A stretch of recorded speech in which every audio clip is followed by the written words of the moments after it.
So, I'm on my way to my father's funeral. I just got to the castle. I didn't really get to see anybody. I mean, it looked pretty extravagant. Where I know to visit to mourn.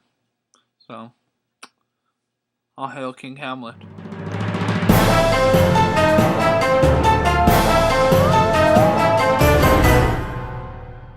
There was a wedding.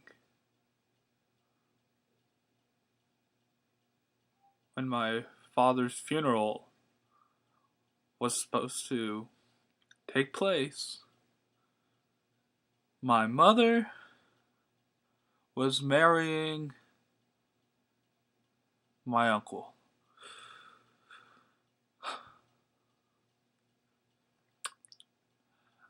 Not a pretty sight to see. I mean, expecting to see my father's funeral. And I get back, and my uncle and my mother are getting married.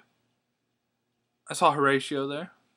He came down to see the funeral too, and let's just say he came to see a wedding. I need to go think some stuff over. Okay, so I got a little drunk last night, and I kind of swore my love to that other girl in the castle, Not my mother, the other one. So, I hope she doesn't end up thinking something. Okay, you will not believe this, but just now outside, I'm okay. Outside, me and Horatio and we saw my father's ghost. Okay, now I'm about to go chase after it. He came in here. I just update you. So I'm gonna go check this ghost out. Evil, it might not, but I don't think it could harm my soul. Okay, so I'm gonna go check it out. Okay, I'll tell you what it says if I get to talk to it. All right. Okay. So I caught up to the ghost, and what he told me. He told me that the king, not King Hamlet, not my father, but the new king, my uncle, the one who married my mother and my father's funeral. The ghost told me that he killed him, that he poisoned his ear and killed him. Okay, because I don't want anybody hearing that, and I'm suspicious, but I have to figure this out. I have to find out for sure. I'm gonna go for a walk. Okay, I'll update my followers as I go around. Okay. Okay, so I'm walking down this hall. Okay, I'm in deep thought. And that Ophelia girl, the only other girl in the castle other than my mother, just steps in my way, tries talking to me. I didn't want to start a conversation. I'm in thought. So what do? I just had to grab her and sigh. I mean, that's what I do, right? I mean, you don't want to talk to a girl. They'll get started talking. I know how they are. So I just had to grab them, go, and walk away. Just, make sure that she knew.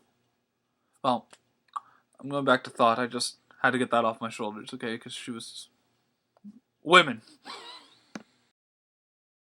I figured it out. Okay. Now we're making some progress, okay? I figured out how I'm going to catch Claudius in the act. It's simple. It basically just fell in my lap, okay? So, and to help me ease my mind, I wanted to just mess around with people. That's what I do. I'm a little prankster, okay? I started wanting to act crazy. I started writing some love poems, maybe. Just humors me, okay? It humors me. But I wrote this and sent it to that girl in the hallway. I think she has a thing for me. I sent these love poems to her, and now I think that I've convinced the king and the guy who sucks up to him, that Polonius guy, that I'm crazy. Some of my good friends from my childhood. You Do any of you guys remember Rosencrantz and Guildenstern? You know, they would always die, and when we play games and stuff, we'd always shoot them down. But King brought them in, and I have a suspicion that he might be trying to kill me. Because these guys, Rosencrantz and Guildenstern, I don't trust them that much. I mean, yeah, they're my good friends, but, you know, they'll do anything for money. It's just a thought. Don't hold me to my word, but it's a thought. Okay? So anyway, I'm talking to Rosencrantz and Guildenstern, you know, rehashing old times, you know, talking about how they'd always die when we'd play imaginary games. And then an acting troupe came. They found an acting troupe. What perfectness is this? I mean, okay, this troupe, it wasn't that good. But I could use them. You know how I'm going to use them? Have them reenact the murder that Claudius did to my father.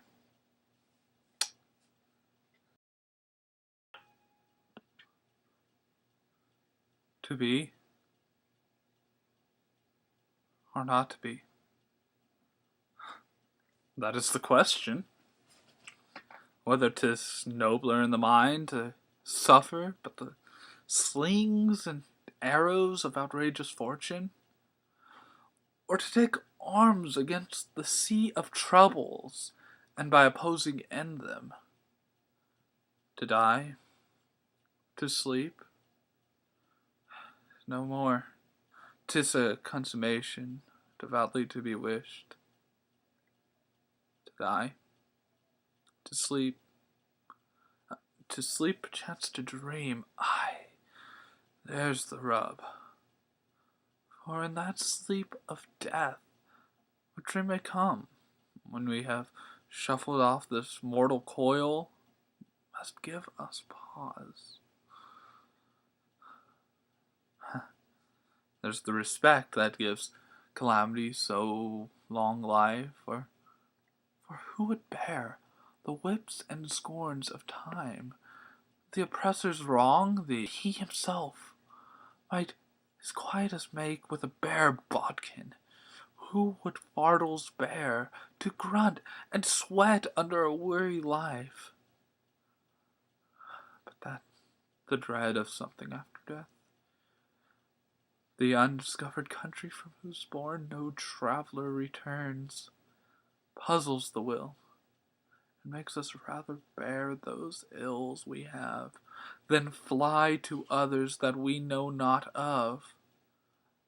Thus conscience makes cowards of us all, and thus the native hue of resolution is sickled over the pale cast of thought, and enterprises of great python moment with these regards their currents turn awry, and lose the name of action. When death has come and taken our loved ones, it makes our hearts so weary.